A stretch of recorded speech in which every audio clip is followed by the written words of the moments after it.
ফুলতলি জঙ্গলে একটি গাছের ডালে এক টুনি পাখি ঘর বেঁধে থাকতো। টুনি পাখি ছিল ভীষণ অহংকারী।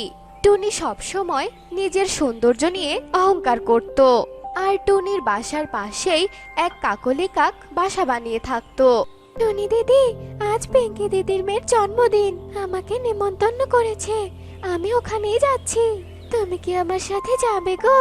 দেখ কাকলি, তোকে নিমন্ত্রণ করেছে, তুই যা, আমাকে ডাকতে এসেছিস কেন? হ্যাঁ, আর তুই ভাবলি কি করে? হ্যাঁ, আমার মতো এত সুন্দরী টুনি পাখি তোর মতো কালো ভূতনির সাথে যাবে? তোর সাথে আমাকে মানায় নাকি? হ্যাঁ টুনি দিদি, তুমি এভাবে বলছো কেন?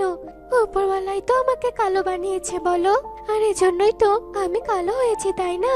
আচ্ছা কাকুলি, তুই তোর এমন কুৎসিত কালো চেহারা নিয়ে বনে কিভাবে ঘুরে বেড়াস বলতো? তোর কি একটু লজ্জা লাগে না রে?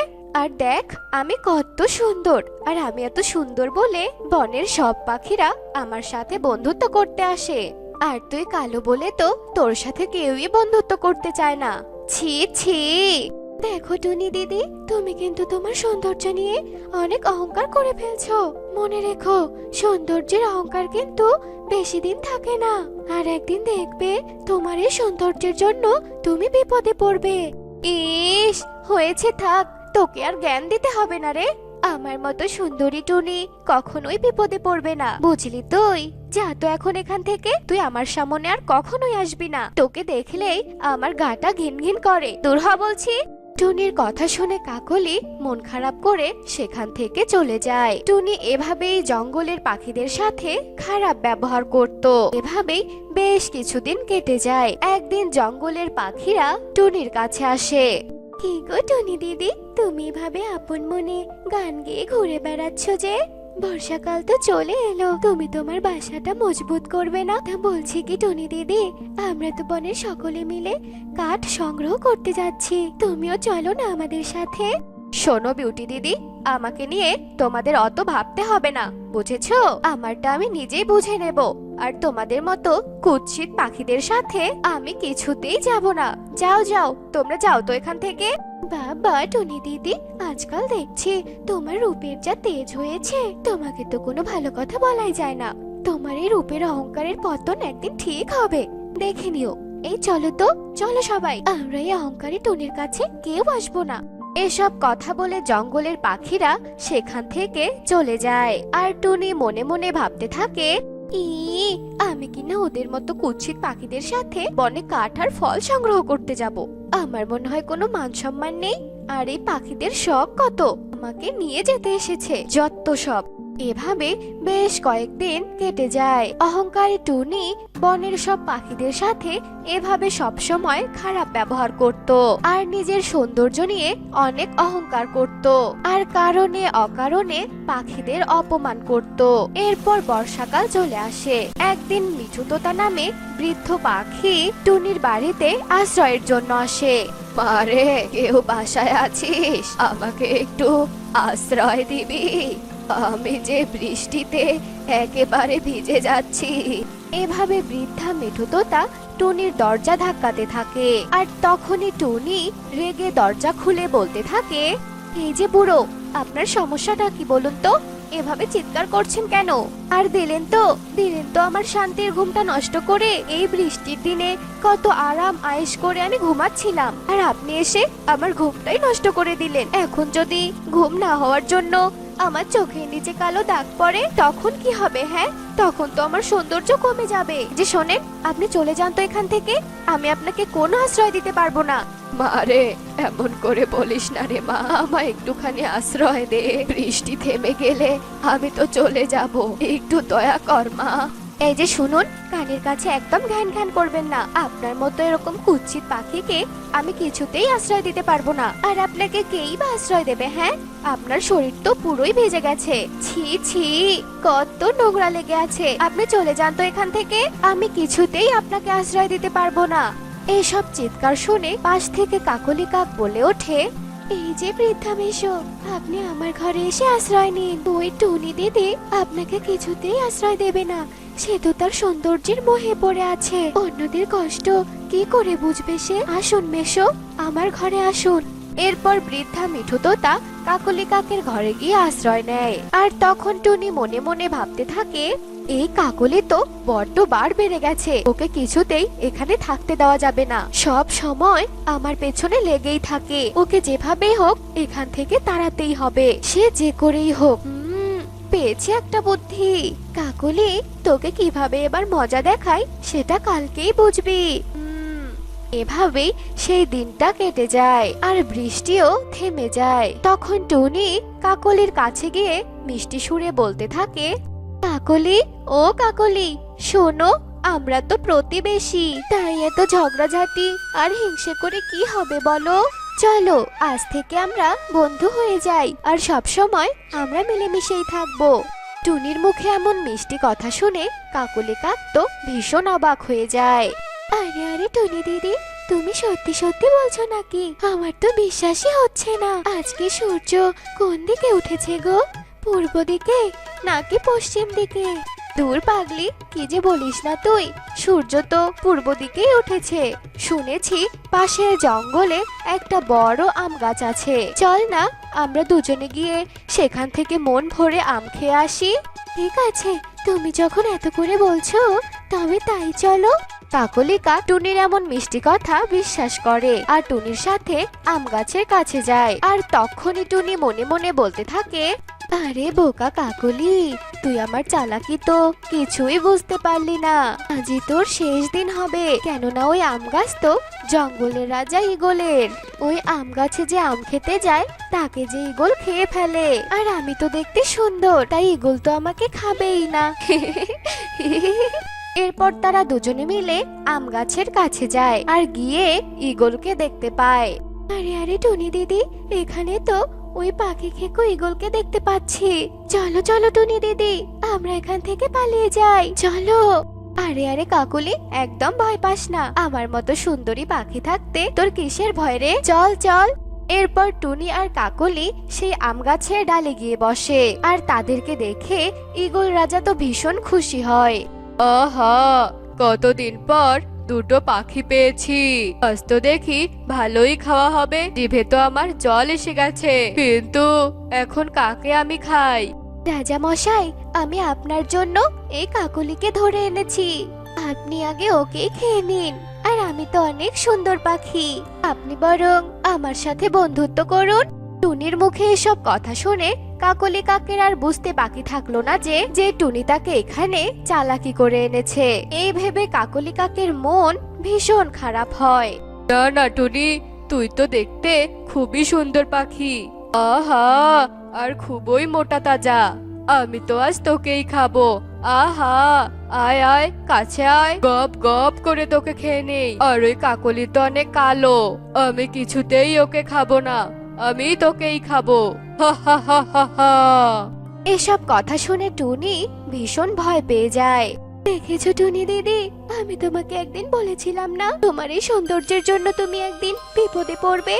আর দেখলে তো আজ তাই হলো। ছিলাম কি টুনি দিদি, এত অহংকার একদম ভালো নয়। এসব বলে কাকলি কাক সেখান থেকে চলে যায় আর ঈগল টুনিকে ধরে খেতে থাকে। তো বন্ধুরা, দেখলে তো অহংকারী টুনির কিভাবে পতন হলো। তাই আমাদের কখনোই কোনো কিছু নিয়ে অহংকার করতে নেই। অহংকার বেশি দিন থাকে না, ঠিক তার পতন হবে। তাই আমাদের অহংকার থেকে দূরে থাকতে হবে, কেননা অহংকার আমাদের মনুষ্যত্বকে নষ্ট করে দেয়। তো বন্ধুরা, আমাদের আজকের এই গল্পটি তোমাদের কাছে কেমন লেগেছে তা কমেন্টে জানাতে ভুলো না কিন্তু।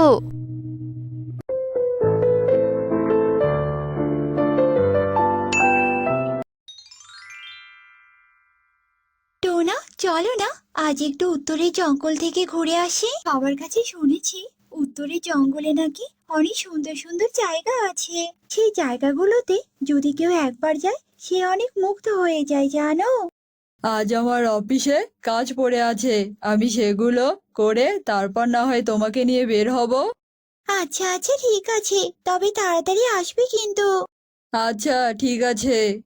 টোনা তো অফিসে চলে গেল, আমি বরং সেই সুযোগে আমার বাড়ির সবগুলো কাজ করে নেই। টুনি ঘরে সব কাজ করে তৈরি হয়ে যায়। এদিকে বিকেল হয়ে আসে আর টোনাও বাড়িতে চলে আসে আর টুনিকে নিয়ে উত্তরের বনের দিকে যায়। হঠাৎ করে রাস্তার মাঝে টুনি থমকে দাঁড়ায়। টুনি, তুমি এভাবে দাঁড়িয়ে পড়লে কেন? তোমার কি শরীর খারাপ লাগছে নাকি? না টোনা, আমার শরীর ঠিক আছে। এখানে কেন জানি একটা রহস্যের গন্ধ পাচ্ছি। এই রাস্তায় রাত হলে কোনো না কোনো ঘটনা ঘটে গো। কেমন জানি গা ছমছমে ভাব। হলো, শুরু হয়ে গেল তোমার সেই আগের মতো দৈববাণী করা। ছাড়ো তো এসব দৈববাণী। তুমি কি এসব আগে থেকেই জানো নাকি? চলো তো, এখন আমরা ঘুরতে যাই। কি বিপদ হবে না হবে সেটাই আগে থেকেই টের পাচ্ছে। তুমি যাই বলো না কেন, এই রাস্তায় এসে আমার মনটা কেন জানি কু ডাকছে। ওসব তুমি না হয় পরে ভেবো, এখন চলো তো, রাত হয়ে যাচ্ছে। চলো। ওয়াও, জায়গাটা কত সুন্দর। আমি যদি এখানে একেবারের মতো থাকতে পারতাম তাহলে কত ভালোই না হতো। সারাদিন না খেয়ে শুধু হাওয়া খেয়ে বেঁচে থাকতাম। আমার জায়গাটা খুব পছন্দ হয়েছে। কি সুন্দর হিমেল হাওয়া। হ্যাঁ হ্যাঁ, হাওয়া খেয়ে পেট ফুলে প্যারাশুটের মতো ভাসতে হবে, বুঝতে পেরেছো? আর শোনো, ফুল, নদী, পাহাড় সবটাই তো দেখা হলো। এবার চলো আমরা বাড়িতে ফিরে যাই, রাত হয়ে যাচ্ছে যে। দেখো না, সন্ধ্যা নেমে আসবে আবার। হ্যাঁ টোনা, চলো চলো, সত্যি যে সন্ধে হয়ে যাচ্ছে। উফ, আর হাঁটতে ইচ্ছে করছে না।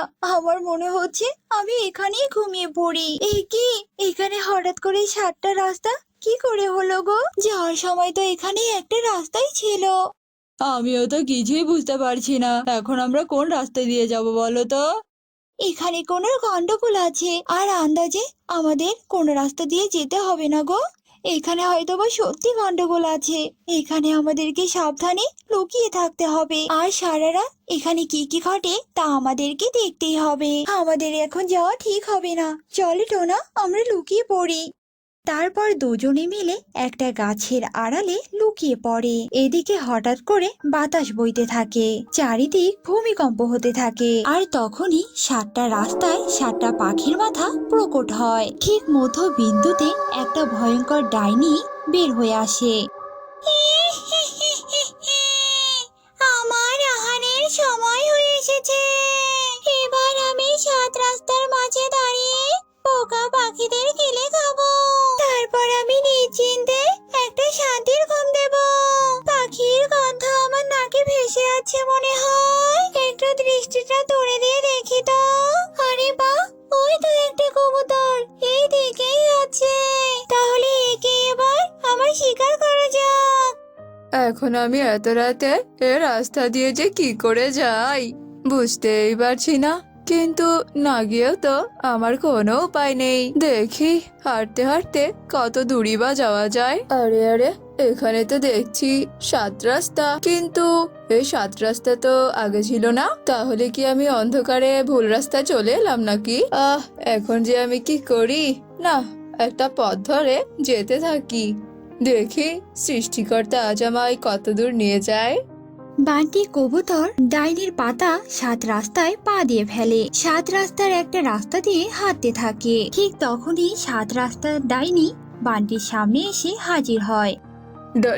ডাইনি, ওরে বাবা রে, বান্টি, এ তুই কোথায় এসে পড়লি রে? পালা পালা এখান থেকে। আরে আরে, তুই কি বলছিস? আমি তো তোকে খাবো, তার জন্য তো তোকে ছলনা করে এখানে এনেছি রে। এই কথা বলে ডাইনি বান্টিকে ধরে ফেলে আর বান্টি চিৎকার করতে থাকে। আর এইদিকে টোনা আর টুনি এসব কাণ্ড দেখে অবাক হয়ে যায়। আমাকে এখনই ওই ডাইনির কাছে যেতে হবে আর পাখিটাকে বাঁচাতে হবে। না টনি, তুমি ওখানে যেও না। তুমি যদি ডাইনির সামনে যাও তাহলে ডাইনিও তোমাকে খেয়ে নিবে। তার থেকে তুমি বুদ্ধি বের করো যে কিভাবে এই ডাইনিকে বিনাশ করা যায়। তুমি ঠিক বলেছ টোনা, আমি আজ রাতটুকু অপেক্ষা করব। কালকে এর বিনাশের উপায় আমি বের করব। এসব কথা বলে টুনি অসহায় হয়ে বানটিকে ডাইনির পেটে যেতে দেখে, কিন্তু টুনি কিছুই করতে পারে না। এদিকে ডাইনি পাখি খেয়ে আনন্দে লাফাতে থাকে, সারা রাত ধরে অন্য পাখিদের খুঁজতে থাকে। আর এদিকে দেখতে দেখতে ভোর হয়ে আসে। ভোরের আলো ফোটার সাথে সাথে 7 রাস্তা থেকে আবারও এক রাস্তা হয়ে যায়, আর সাথে সাথে ডাইনিও অদৃশ্য হয়ে যায়। টোনা, তুমি কিছু বুঝতে পারলে? ওই 7 রাস্তার ডাইনির শক্তি দিনের বেলাতেই শেষ হয়ে যায়। চলে টোনা, এবার আমরা ভৈরবী মায়ের কাছে যাই আর ওনার কাছে পরামর্শ করে দেখি কিভাবে ওই ডাইনিকে বিনাশ করা যায়। এরপর টোনা আর টুনি মিলে ভৈরবী মায়ের কাছে যায় আর ভৈরবী মাকে সব কথা খুলে বলে। ওই ডাইনি হলো নিশাচর ডাইনি, আর ডাইনিগুলোকে সহজে বিনাশ করা যায় না। এরা মূলত অনেক শক্তিশালী হয়ে থাকে। তাহলে কি ওই 7 মাথার রাস্তার ডাইনি এভাবেই ধ্বংসলীলা চালাতে থাকবে আর আমরা তার শিকার হব? না, ওই ডাইনিকে বিনাশ করার একটা উপায় আছে, আর তা হলো আজ থেকে 3 দিন পর আকাশে অনেক বড় চাঁদ উঠবে। ওই চাঁদের আলোয় ওই ডাইনির নাম করে তুই যদি নিজের শরীরে 3 ফোঁটা রক্ত তুই যদি ওই 7 মাথার রাস্তায় দিস, তবে ওই ডাইনি বিনাশ হয়ে যাবে আর সব পাখিরাও ডাইনির হাত থেকে মুক্তি পাবে। ভৈরবী মায়ের কথা মতো টুনি 3 দিন অপেক্ষা করতে থাকে, আর এই 3 দিনই ডাইনি অনেক পাখির প্রাণ নিয়ে নেয়। এরপর দেখতে দেখতে 3 দিন কেটে যায়। তৃতীয় রাত্রে আকাশে অনেক বড় একটা চাঁদ ওঠে আর টুনি 7 মাথার রাস্তায় এসে দাঁড়ায়। এই চন্দ্র, আমি ডাইনিকে ধ্বংস করার জন্য আমার রক্ত দান করছি। তুমি ওই ডাইনিকে ধ্বংস করে দাও আর বনের সব পাখিকে রক্ষা করো। মূর্খ পাখি কোথাকার, তোর এত বড় সাহস! তুই কিনা আমাকে ধ্বংস করতে এসেছিস? তোর তো সাহস কম নয়। এবার তো তোকে আমি খেয়ে উচিত শিক্ষা দেবই দেব। তুই আমাকে কখনো খেতে পারবি না। টুনির কথা শেষ হতে না হতে ডাইনি টুনিকে থাবা দেয়। তখনই টুনি শরীর কেটে শরীরের রক্ত 7 মাথার রাস্তায় পড়ে। সাথে সাথে ডাইনির শরীরে আগুন লেগে যায়। বাঁচাও! কে কোথায় আছো? আমাকে বাঁচাও!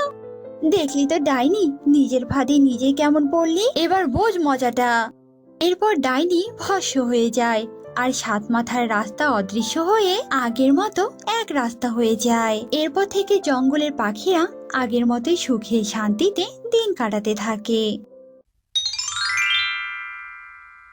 একদিন এক কালো কাক কাদা মাখা শরীর নিয়ে রাস্তা দিয়ে হাঁটছিল আর বলছিল, উফ বাবা, কখন থেকে হাঁটছি আর হাঁটছি, পথ যেন তবুও শেষ হচ্ছে না। মাঝপথে কেন যে গাড়িটা নষ্ট হয়ে গেল, আর তখনই কাদায় আটকে গিয়ে পিছলে পড়ে গেলাম। ইস, আমার পুরো শরীরটাই কাদায় লেপ্টে গেছে। কালো কাক এসব বলছিল আর হাঁটছিল। হাঁটতে হাঁটতে কালো কাক ভীষণ ক্লান্ত হয়ে পড়ে। হঠাৎ কালো কাকের সামনে একটি আম গাছ পড়ে যায়। না বাপু, আর হাঁটতে পারছি না। ওই তো একটা আম গাছ দেখা যাচ্ছে, যাই ওখানে গিয়ে একটু বিশ্রাম নেই, তারপর না হয় আবার যাওয়া যাবে। অনেকটা পথ যেতে হবে। এই বলে কালু আম গাছের নিচে বসে পড়ে। আর কালু এতটাই ক্লান্ত ছিল যে সে বসতে না বসতেই সেখানেই ঘুমিয়ে যায়। কিছুক্ষণ পর ওই আম গাছ থেকে একটা আম কালুর মাথায় পড়ে আর সঙ্গে সঙ্গে কালুর ঘুম ভেঙে যায়। বাবা, মাথায় যে বড্ড ব্যথা পেলাম। এটা আমি কি দেখছি? এটা তো একটা সোনার আম, কিন্তু এই আম গাছে তো কোনো সোনার আম নেই, সবই তো স্বাভাবিক আম দেখছি। তাহলে এই সোনার আম কোথা থেকে এলো? কালু যখন এসব বলছিল তখনই আম গাছ কথা বলে ওঠে। আমি তোমায় সোনার আমটা দিয়েছি। আম গাছকে কথা বলতে দেখে তো কালু একদম অবাক হয়ে যায়। কি, তুমি তো একটা গাছ, আর গাছ হয়ে তুমি কিভাবে কথা বলছো? আসলে আমি একটা জাদুই আম গাছ, আর আমি তাই কথা বলতে পারছি। আর তুমি আমাকে দেখে ভয় পেও না।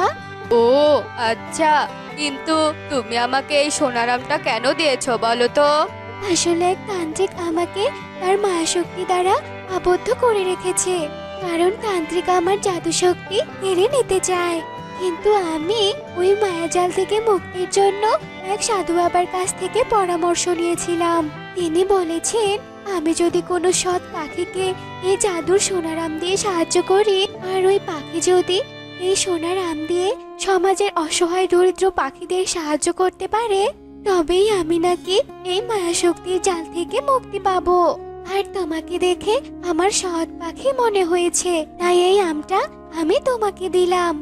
আম গাছের মুখে এমন কথা শুনে কালু কাকের মনে লোভ জন্মায়, আর সে মনে মনে ভাবে, আরে আরে, এ তো দেখছি মেঘনা চাইতেই জল।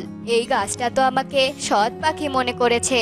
যাক, ভালোই হয়েছে, এই সুযোগটাকে কাজে লাগাতে হবে। এই গাছের কাছে নিজেকে ভালো পাখি প্রমাণ করতে হবে, তবে অনেক সোনার আম পাবো আর অনেক বড়লোক হয়ে যাব। কালু এসব মনে মনে ভাবছিল আর হাসছিল। আর অন্যদিকে, কি হলো পাখি, তুমি এত কি ভাবছো? তুমি কি আমার কথায় রাজি আছো? বলো, তুমি কি এই সোনার আম ভালো কাজে ব্যবহার করবে? বলো বলো আমাকে। হ্যাঁ হ্যাঁ, নিশ্চয়, আমি এই সোনার আম ভালো কাজে ব্যবহার করব। আমাদের বনের অসহায় পাখিদের সাহায্য করব। কিন্তু আম গাছ, এই একটা আম দিয়ে তো আমি সামান্য কিছু টাকা পাবো। তুমি বরং আমাকে আর কয়েকটা সোনার আম দাও, যাতে করে সেগুলো বিক্রি করে আমি অনেক টাকা পাই, আর সেসব টাকা ভালো কাজে বেশি বেশি করে ব্যবহার করতে পারি। কালু কাকের কথা শুনে আম গাছ ভীষণ খুশি হয় আর আরো কয়েকটা সোনার আম দেয়। কালু সেসব সোনার আম নিয়ে বাড়িতে চলে আসে আর তার স্ত্রী কাকলি কাককে সব ঘটনা খুলে বলে। সব শুনে কাকলি বলে, ও মা গো মা, এসব তো ভালো কথা কালু। তুমি যদি এই সোনার আমগুলো বিক্রি করো, আর তুমি তো অনেক টাকা পাবে, আর সেসব টাকা তুমি সমাজে ভালো কাজে ব্যবহার করবে, তাহলে তো সমাজ সেবাও হবে, আর ওই জাদুর আম গাছটাও মায়াজাল থেকে মুক্তি পাবে। চুপ করো তো কাকলি। শোনো, ওসব সোনার আম বিক্রি করলে আমি অনেক টাকা পাবো, আর আমরা অনেক ধনী হয়ে যাব। অযথা বনের পাখিদের সাহায্য করে কি লাভ বলো তো? আমি কাউকেই সাহায্য করব না। শোনো যজ্ঞু, এত লোভ কিন্তু ভালো নয়, পরবর্তীতে আবার তোমার এই লোভের কারণে যেন পস্তাতে না হয়। শোনো কাকলি, এত জ্ঞান দিও না তো। তোমার এসব জ্ঞান শুনতে আমার একদম ভালো লাগছে না। এখন যাও তো বাবু এখান থেকে, আমাকে তাড়াতাড়ি খেতে দাও, আমার বড্ড খিদে পেয়েছে। ফ্রেশ হয়ে আসছি। এসব বলে কালু ফ্রেশ হয়ে আসে আর খাবার খেতে শুরু করে। খাবার খাওয়া শেষ হলে সেসব সোনার আম নিয়ে কালু বাজারে যায়। সোনার আম বিক্রি করে কালু অনেক টাকা পায়, কিন্তু কালু সেসব টাকা অন্যদের সাহায্য না করে নিজের কাছেই রেখে দেয়। এভাবেই কালু কয়েকদিন পর পর সেই আম গাছের কাছে যেত আর মিথ্যে মিথ্যে পাখিদের সাহায্য করার নাম করে জাদুই আম গাছের কাছ থেকে সোনার আম নিয়ে আসতো। আর কিছুদিনের মধ্যে কালু অনেক বড় লোক হয়ে যায়, বাড়ি গাড়ি সব কিছু কেনে আর কাকলিকে গহনাও বানিয়ে দেয়। কিন্তু কালু কাকের লোভ কখনো কমেনি। সে আবারও সেই আম গাছের কাছে যায় আর আম গাছকে গিয়ে বলে, আম গাছ, তুমি আমাকে এতদিন যা আম দিয়েছিলে সেগুলো আমি বনের সব অসহায় পাখিদের মাঝে দান করে দিয়েছি। আমি অনেক ভালো কাজ করেছি জানো।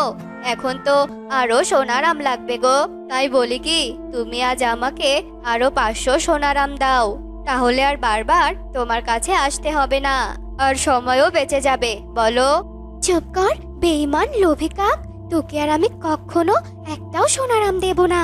সোনার আম তো দূরে থাক, তুই আমার কাছ থেকে একটা পচা আমও আর পাবি না, বুঝেছিস? তুই আমার সাথে বিশ্বাসঘাতকতা করেছিস। এই সোনার আমগুলো তুই কোনো ভালো কাজে ব্যবহার করিসনি, তাই তো আমার মায়া শক্তির জাল এখনো কাটেনি। তুই এসব নিজেই আত্মসাৎ করেছিস, তাই না? না না আম গাছ, তুমি ভুল ভাবছো। আমি সত্যি এই সোনার আম দিয়ে বনের পাখিদের সাহায্য করেছি, বিশ্বাস করো। দেখো, তুমি যদি আমায় আম না দাও, তাহলে আমি বনের মোড়ল মশাইয়ের কাছে বিচার দেব। এই আমি বলে দিলাম। শয়তান কাক, তুই আমার কি বিচার দিবি? তার আগে এই আম গাছ তোর বিচার করবে। আমি তোকে অভিশাপ দিলাম, তুই সব হারিয়ে একেবারে নিঃস্ব হয়ে যাবি, ধ্বংস হয়ে যাবি তুই। কালু কাক আর কোনো কথা না বাড়িয়ে সেখান থেকে চলে যায়। আর এদিকে এক টোনা মন খারাপ করে সেই গাছের নিচ দিয়েই যাচ্ছিল। টোনা আম গাছের গোড়ায় বসে কাঁদতে থাকে আর বলতে থাকে, হায় ঈশ্বর, আমি এখন কি করব? আমার কাছে তো কোনো টাকাও নেই। বাবা, আমি মনে হয় তোমার ইচ্ছেটা আর পূরণ করতে পারবো না বাবা। আমাকে তুমি ক্ষমা করে দিও বাবা। এসব কথা বলে টোনা অনেক কাঁদতে থাকে। টোনার এসব কথা শুনে আম গাছ কথা বলে ওঠে। এই যে পাখি, এই যে, তুমি কাঁদছো কেন? বলো তো আমাকে, কি হয়েছে তোমার? আমি আর কি বলবো তোমাকে, বলো। আমার বাবার অনেক দিনের স্বপ্ন যে তার ছেলে ডাক্তারি পাশ করে বনে একটা হাসপাতাল দেবে, যেখানে বনের সব অসহায় গরিব পাখিরা বিনামূল্যে চিকিৎসা পাবে। কিন্তু বাবা তো আর বেঁচে নেই। আমি তো ডাক্তারি পাশ করেছি, আমার কাছে কোনো টাকা নেই যে বনে একটা হাসপাতাল দেব। তাই মনের দুঃখে কাঁদছি গো। এসব কথা শুনে আম গাছ মনে মনে ভাবতে থাকে, আজকে পেয়েছি আসল সৎ পাখিকে। এই সৎ পাখিকে সাহায্য করলেই আমি আমার মায়াজাল থেকে মুক্তি পেয়ে যাব। আচ্ছা পাখি, তুমি কোনো চিন্তা করো না, আমি তোমাকে হাসপাতাল বানাতে সাহায্য করব গো। এই বলে আম গাছ টোনার সামনে কয়েকটা সোনার আম ফেলে দেয়। আর সেসব আম পেয়ে টোনা ভীষণ খুশি হয় আর আম গাছকে ধন্যবাদ জানিয়ে সেখান থেকে চলে যায়। অন্যদিকে কালু কাকের তো করুণ অবস্থা। হায় হায় রে, এখন আমার কি হবে?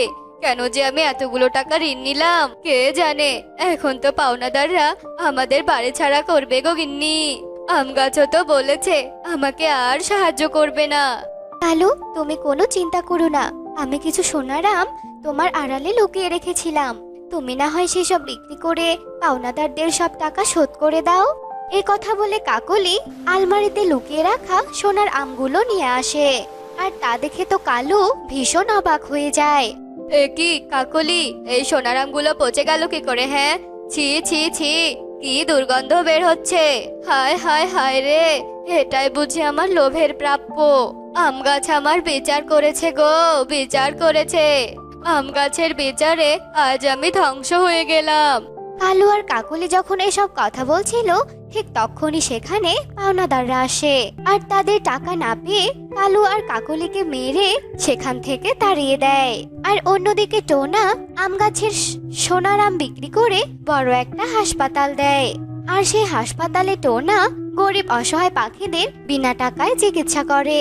টোনার এমন সৎ কাজের ফলে জাদুই আম গাছ শয়তানি তান্ত্রিকের মায়াজাল থেকে মুক্তি পেয়ে যায় আর আম গাছ ভীষণ খুশি হয়ে যায়।